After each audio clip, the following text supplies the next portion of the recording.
Yeah, Hind, and welcome to Dev Talks. This is Aadi. I have with me, as you can see, Lieutenant General Ravi Shankar, who's going to take us through the latest developments within China. There's a lot which is happening there, which we need to look at. We need to move back from Eastern Europe, as I've been saying in multiple videos.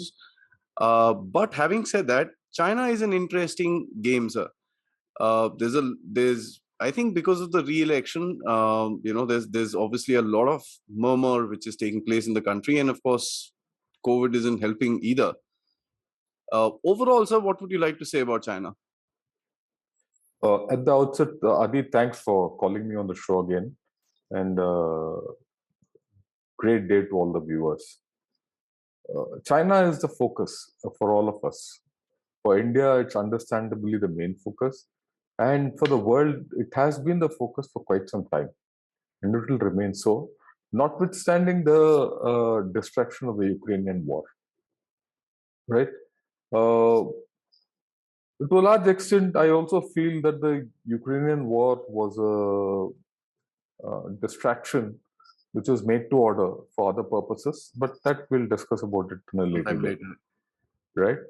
But let's talk about China. China is going through a very interesting phase, or rather a critical phase. Its economy is cooled, the country is aging, it is isolated, it is resource deficient, right? On the other hand, it's an economic superpower. It's building the greatest military on the earth, and it is hoping for global domination to become a superpower and displace USA.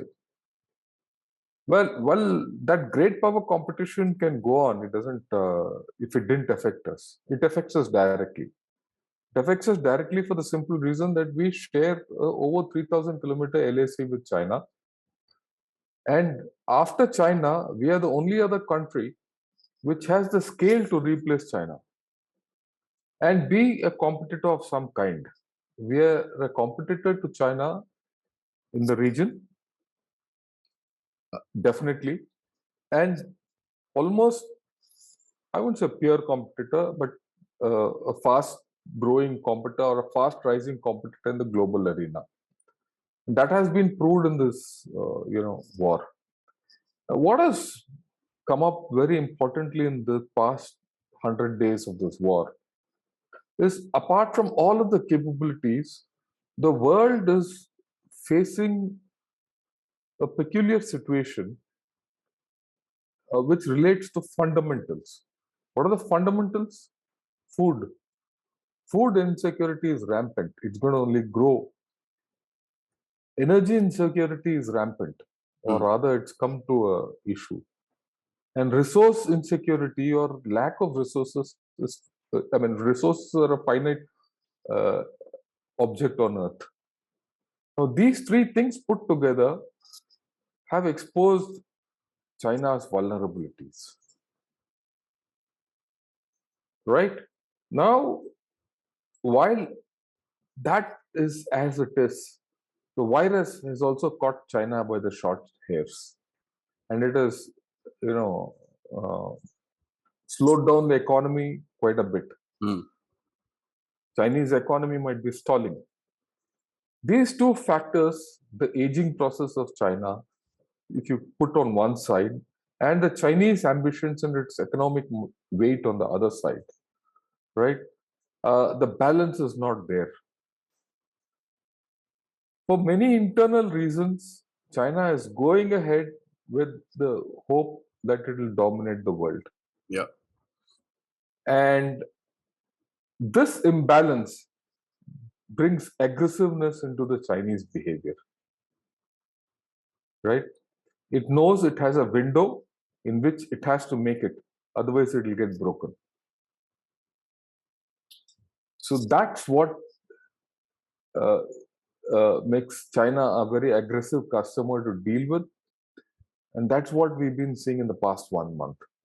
More in the West, in the Eastern Pacific, in the Solomon Islands, in the Pacific Island group, as also its forays now into the Western Indian Ocean and into the Atlantic.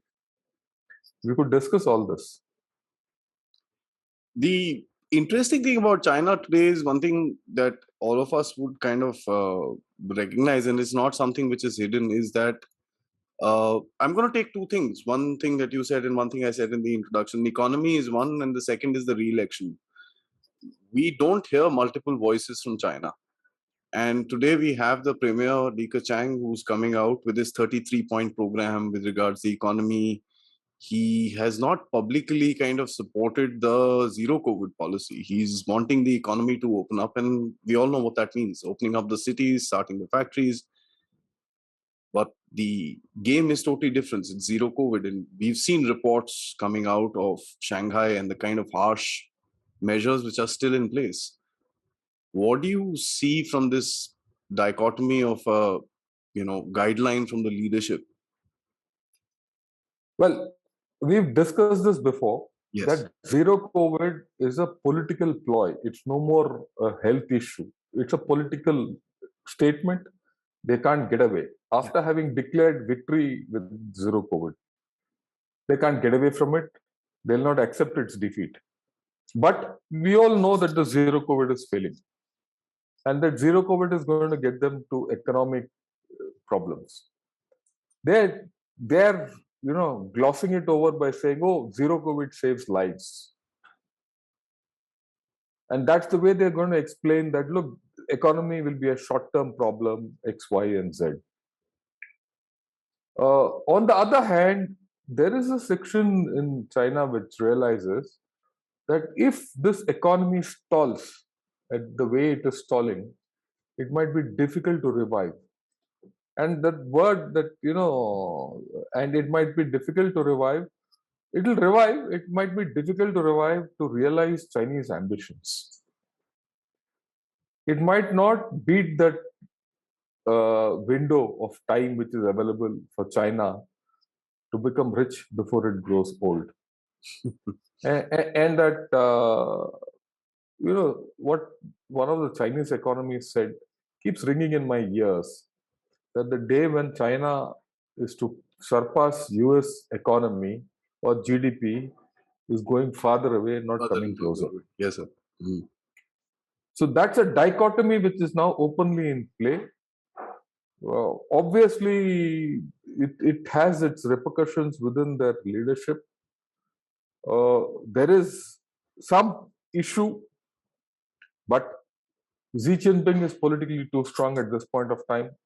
Whether he can be displaced or not is anybody's guess.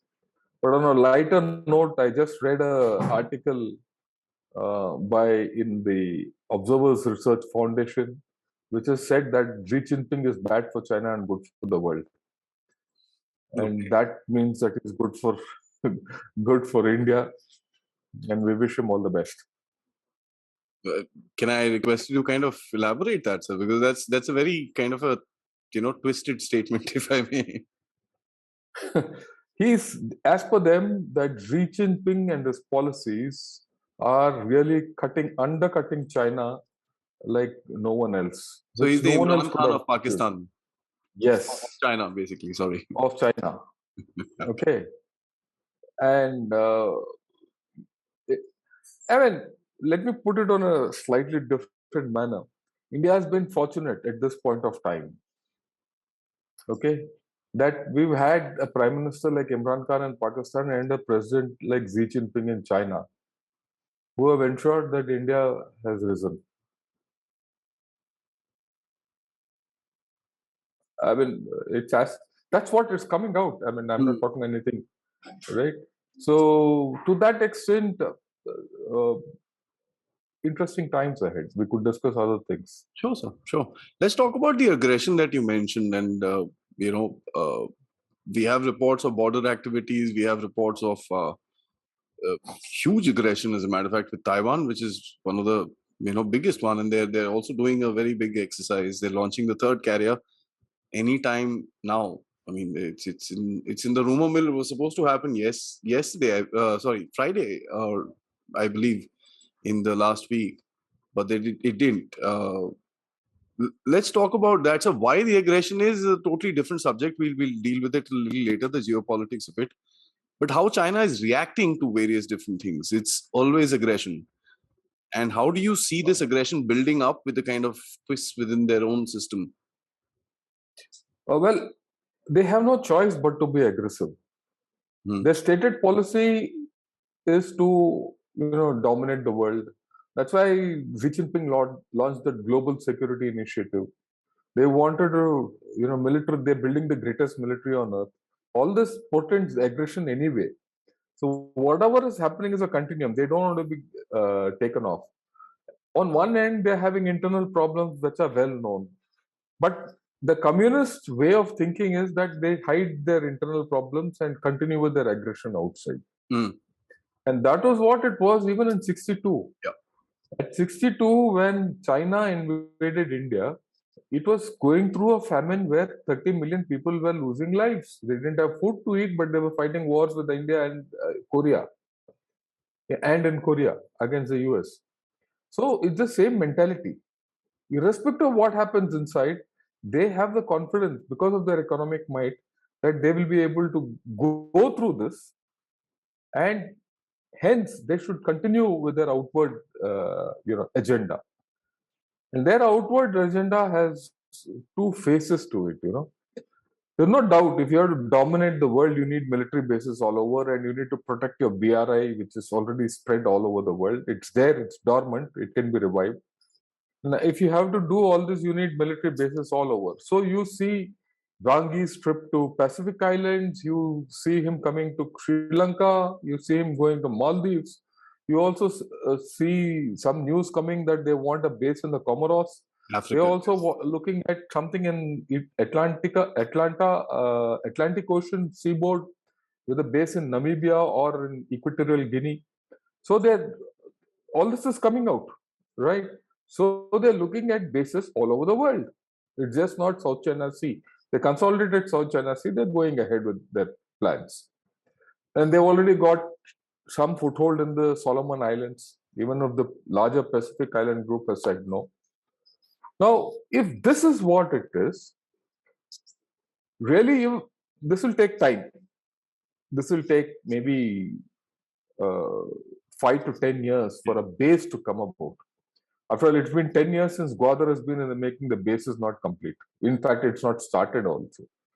Over 5 years, Djibouti has been a base, but it's not a significant base. It's a very insignificant base which doesn't have great influence, military influence in the region. So it's going to take time. But they can't use all these bases unless they knock Taiwan off, and that the first silent chain is broken. And for that, they have to do something. And the Ukraine experience is a handbrake on their system. Mm-hmm. Full of self-doubt whether they can, get across and militarily overcome Ukraine. Taiwan. Recently, a mainland magazine came out with all these ideas. And this is not the first magazine, this is the latest. Ever since the Ukraine war has started over the past 100 days, about 8 to 10 publications have come out which have self-questioned in China whether China can overwhelm Taiwan militarily. For a long time, there were no overflights. This overflights business, which has started 2-3 days back, or a week or 10 days back, started when the US representative landed in Taiwan. And now they're worried that, when Lloyd Austin says we'll do whatever it takes to help Taiwan to defend themselves, they're worried. Because if Taiwan gets helped the way Ukraine has been helped, China is in trouble. In Ukraine, USA evolved into the current way it is helping or assisting Russia. It didn't foresee that. I don't think at the beginning USA was confident that Ukraine will hold out for so many days. Oh yeah, they said 3-5 days. They don't tell you. Yeah, the American assessment itself was that Ukraine will get gobbled up. It didn't happen. And as days have gone by, Ukraine has been strengthened by USA. And now USA has a playbook to sort out China through Taiwan. Testing is done. Yeah, they have a playbook, and they're going to train Taiwan and arm Taiwan accordingly, which means Taiwan is an island too far for China. Now that's a problem. You're looking at an untested army, amphibious ops, which is going to be the most complicated thing on earth. Okay, so there is a major problem. Now I'll throw in a red herring or a joker in this whole story of China, which I have not heard anyone. This came to my mind today. When Chiang Kai-shek was driven into Taiwan and to the island, it was then called Formosa, Almost. right? And the Chinese Communist Party took over mainland China. They were still opposing factions of one land, of one China, Hmm. right? Each did not recognize the other as the ruler of China. For a long time, Chiang Kai-shek wanted to recapture, throw out the Chinese communists and recapture China. And the Kuomintang's official party line was to re-annex China. Okay, for a long time. That finally went off when the PRC was recognized by the UN, and Taiwan, or Formosa as it was known, or the Republic of China as it was known, ROC, was de-recognized as the official China. They were actually at war with each other in some form.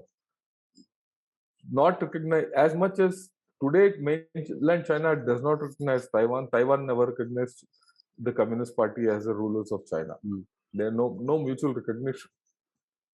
Things have changed. But just think, let's situate the appreciation. What if China invades Taiwan today and gets defeated or is held to a prolonged war like it is happening with Russia today? The PRC will collapse. The chances of the Chinese Communist Party being collapsing are high. If in that phase, if Taiwan says we are the real China, what will happen? No independence, but Yeah. So the stakes of getting into Taiwan and one China are very high. If tomorrow China gets into Taiwan and gets held, and then the world talks of one China in which there are two parties, becomes politics more than politics. And that, when militarily China is fully committed into Taiwan and on a losing side, it might be too high a price for the communists to pay. So Taiwan is an island which is going farther away from them. So they will go very carefully with Taiwan. Until they don't get Taiwan, getting all these bases is immaterial. We also have to take into consideration that they've lost their foothold in Sri Lanka. Hmm. They've lost their foothold in Maldives. They've had problems in Nepal. Their Pakistan. foothold in Pakistan is shaky. The center of the Indian Ocean is shaky. We are on a shaky wicket there. And in this scenario, India is gaining strength. It can't be a happy China today. Hmm. So, what does a person do when faced with this kind of uncertainty? Push back. Weakening economy, threatened, your influence is threatened badly, or losing influence. A counter like Quad has come up. The Indo Pacific Economic Forum to counter your RCEP has come up. The Indo Pacific Economic Forum is this incipient stage. But if it does part damage to RCEP, it is an alternative to RCEP. So there are a lot of things which are not going right for China. So under such conditions, Does it have a choice but to be aggressive to show that it is still relevant? Probably that's the only choice, sir. Yeah, that's the only choice, and that they're doing it. I mean, one thing that I take from your analysis that you've done is that the Russians still have a capacity of taking blood and seeing blood. And, they've been doing this for a long time, and they probably have the capacity of taking casualties. Chinese, on the other hand, would be a disaster with regards their own system within, because if you look at a comparative with Galwan, I mean, they've not even come out with their real number. They've just said 4, 5, this, that, here, there, everything. So it's going to be a bad scenario if China does get stuck. Militarily, it's a horrible thing, and then societally and politically, as you bring out, it's going to be a disaster for them. Yeah, I agree with you completely. You have to again see it in the change in the Chinese society which has happened. Yeah, Chinese society could take a lot of blood in the Mao era. yeah. But Those the days were one child system has spoiled that completely. Right? They didn't even acknowledge one death till about 6 months after Galwan. yeah, Right? Now, and they underplayed it by, whatever whatever it is. whatever it is. For the simple reason they cannot afford to show loss of life to people. And if it happens in Taiwan, it can't be hidden. And it will happen in Taiwan. And that Look, yeah, it will happen in Taiwan for the simple reason, two simple reasons. You look at the casualties which the allies suffered during Operation Overlord in the Normandy crossings. Quite a bit. 33,000 on the first day. Yeah. Now, can China afford that? Even 50% of that, even 25% of that, very difficult. Second, there is no way that Taiwan will not retaliate across the mainland. There is no way that it will not retaliate against Shanghai. Yeah. Or the prosperous eastern coast. So there's going to be economic problems. There are going to be casualties, right? And how do you stop submarine attacks from the West? This is not going to be a one fine morning operation. Mm-hmm. China has to throw a naval screen out. There's a sequence to this operation. There's going to be information operation. It'll be a whole build up. At this point of build up, if something happens, how can China get out of it? So it's right. So that is where the aggression comes.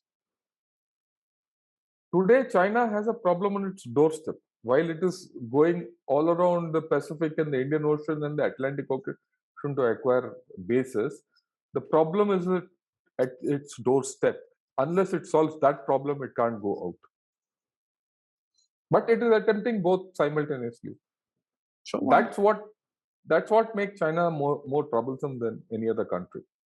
That's the funny part. India wants to develop. Yes, India has superpower dreams or whatever power dreams that we've got as part of the government level. But we want to be a relevant power. I think let me invent a new word and say that we want to be a relevant power, not a world power, superpower, and all that stuff.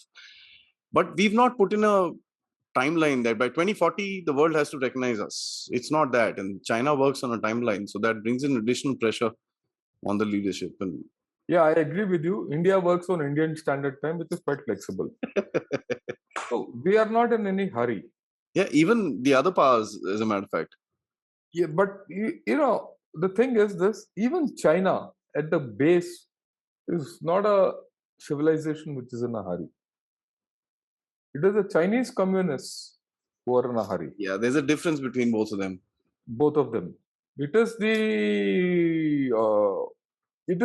the socio-economic factor of their aging versus the rest which puts them in a hurry. Look, I mean, I keep repeating this. People might think, look, why do I keep repeating this? 10 to 15 years ahead, China will be a poorer Japan. As simple as that. That is unstoppable, Yeah. right? It will be a poorer Japan. Unless it does something and vaults over to become a poorer United States. I don't think somebody in the United States would like to listen to that, but anyways. But that's how it is. Yeah, that's how it is. Absolutely. I agree with you. So there's no questions in that particular front. Let me just take up a little bit of a lighter topic before we head on to the military aspect of what I'm wanting to ask you. The lighter topic is that we know Shanghai has just come out of lockdown, and I mentioned that they were very harsh, these things. One funny thing that came out that they've banned the word lockdown. So they're basically refusing to acknowledge the fact that they had even a lockdown. It was a public safety security something. I mean, it was a big phrase that they've kind of come up with. The question is not that. I mean, we can keep discussing the funny part of it, but here is a society which is sensitive enough of not recognizing probably a trauma that they went through. And we are talking about losing military lives. And that brings me back around to the military aspect of it. So, how do you think these two things connect together? That's the sociology. They didn't acknowledge deaths in Galwan. They're not acknowledging lockdown. They're not acknowledging many things. Anything negative is never acknowledged as per the Chinese system. The Chinese Communist Party, look, this is not only the Chinese Communist Party, any Communist Party anywhere, even in India, will never acknowledge that they are wrong. Haven't we seen it? Yeah, absolutely.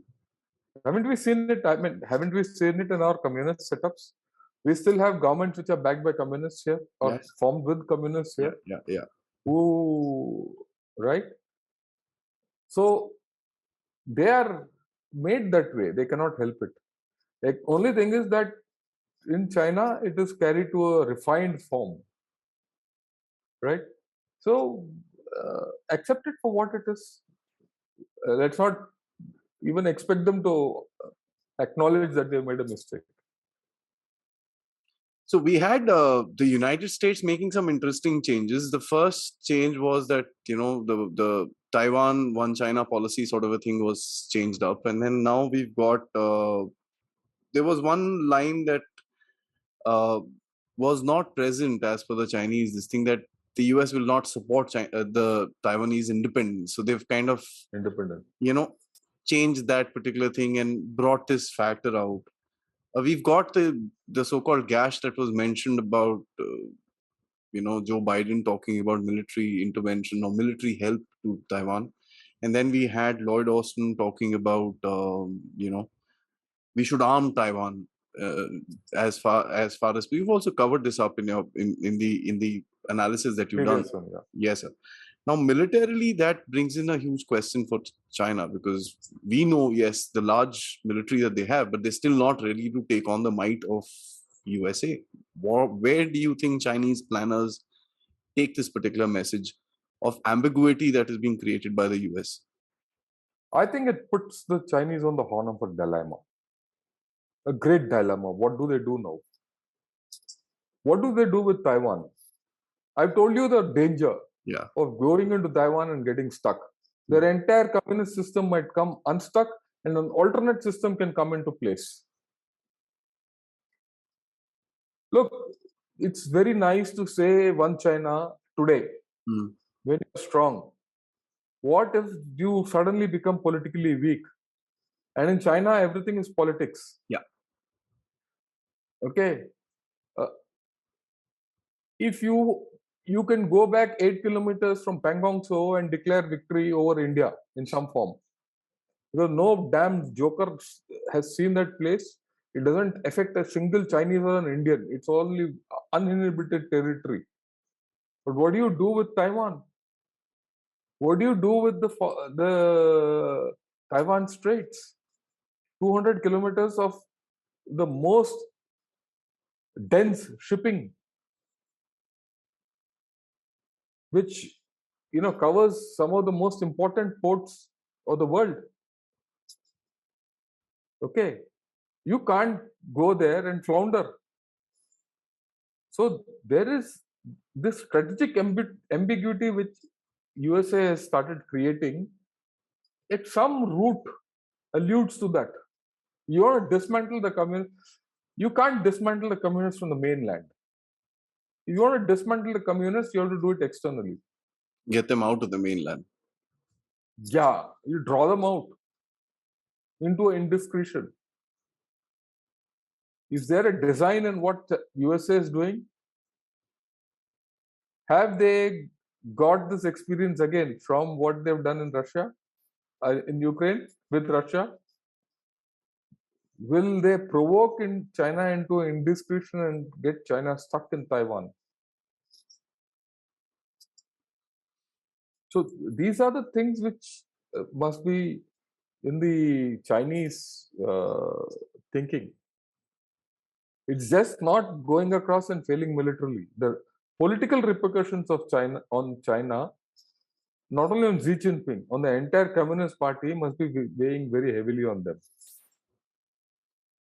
So, you brought in certain questions which actually lead me to believe of a larger grand strategy, and I'd request you to kind of let's try and see if we can prepare or study this grand strategy around the world, and we'll talk about it in another show. Just want to leave a teaser, and I think you've done that pretty well. So thank you so much. So I before I close this very interesting discussion, although I'd like to really talk about it more and more, but we'll kind of do it offline and we'll prepare these couple of other subjects for our viewers. I don't want to really say what those subjects were at the moment because we really give it out, because it's about the larger grand strategy of the world and where does India find itself in the middle of it. So that's something that I'm going to say. There are two parts, and I'd request you to kind of close this interesting talk that we've had after a long time on China, by the way. And so, one is the factor that we also know that India, China are going to get into some talks. 16th one.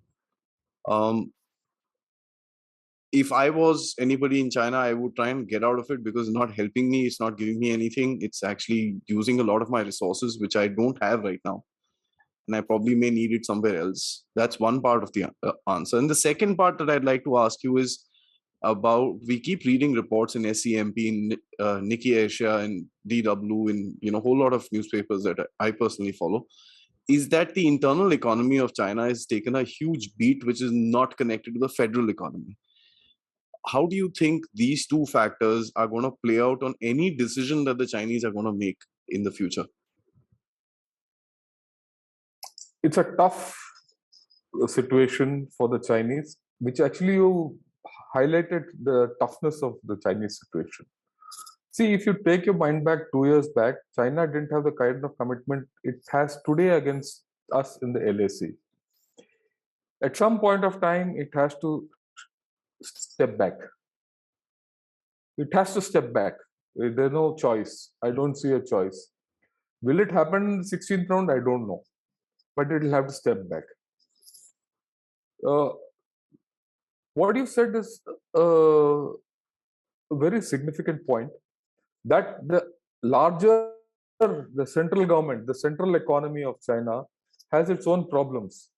But the state economies, as we understand the states, are at a break point. Yeah. Many of the state economies are in a problem.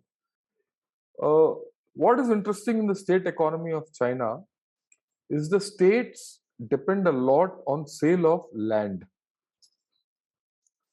real estate, infrastructure. Their revenue is on promoting land, etc., etc. That's dried up for them. The tax revenues have accordingly gone down. Their takes on infrastructure development has gone down. That is why the massive infrastructure boost which is being planned by China. 100 billion, more than 100. Not only, what it is not only for the central, but that's a different story. I'll not get into it. But that's what they're planning. So they are in real pain. Whether this infrastructure boost will lead to a spike in the Chinese economy, it will lead to a spike in the GDP. There's no doubt. Whether the economy will restart is a question mark. Because all this will it's like the ghost cities. It will be ghost infrastructure because every infrastructure has a limit beyond which productivity will not increase. Yeah, of course. The BRI is the prime example. A lot of countries have got good infrastructure or improved infrastructure through the BRI or the Hambantota port. Great port, no traffic. Hmm. So China might in the future have great infrastructure with no use or less than optimal use. So this has to be seen. Sitting here one fine evening, I can make this comment, but how it will roll out is to be seen. Yeah, And this also has to be seen that the eastern part of China has been optimally infrastructuralized. It is the western part which they're going to put this infrastructure into, and there is a western part which does not have the economic wherewithal to handle it or the potential to realize out of it. So if they might be putting infrastructure at a place where there's no potential. Okay, I don't want to get into the economics of this, but the failure or the near failure of Xi Jinping's dual circulation policy has come about because of this. Infrastructure pushed into the West won't work in China. There's probably let no us see. need for it. No, whether it's needed or not, I don't know, but it might not work. Right? If I have extra money, I don't mind doing the infrastructure and developing that area. But we don't know. The potential is not there. Right? So the infrastructure might not tap into potential. So there are huge question marks on this whole deal. It's only going to complicate the issues for China. That's about all. That's one of the reasons I asked both these questions together, is because I find these two, militarily and economically, these two situations are going to complicate issues for them. It's not going to be a smooth sail just pulling out 150,000 troops from. Let me put it in a very simple term. If you look at it economically, you look at it diplomatically, and you look at it militarily, you will not get answers. Yeah. You look at it politically, the answers are there. Yeah, China, everything is politics, sir. Politics. That's, I think, the bottom line. We need to analyze China not through, it needs to be through a political eye. Political prism, yes. Yeah, it's a to and fro sort of a situation. Sir, thanks so much. It feels so nice coming back to China, into our own neighborhood, where we are talking about potential battle, potential confrontation, potential competitor, and an adversary which is, I wouldn't say forgotten, but I think sidelined till the time the Russians decided to take their sword out of their scabbard, and that's something which will happen. But anyways, this has been a great discussion. So I think it's a very, very learned discussion, because we've referred to quite a bit of news that I don't think many people would follow if you're not really into watching China. So thanks so much for bringing those stuff out, sir, because everybody looks at China as a mystical place which has all the options open for it, but it's just like any of us, which has a lot of problems as well. Thank you so much. Till next time for our discussion on global geopolitics. Jai Hind, sir. Jai Hind. Thank you.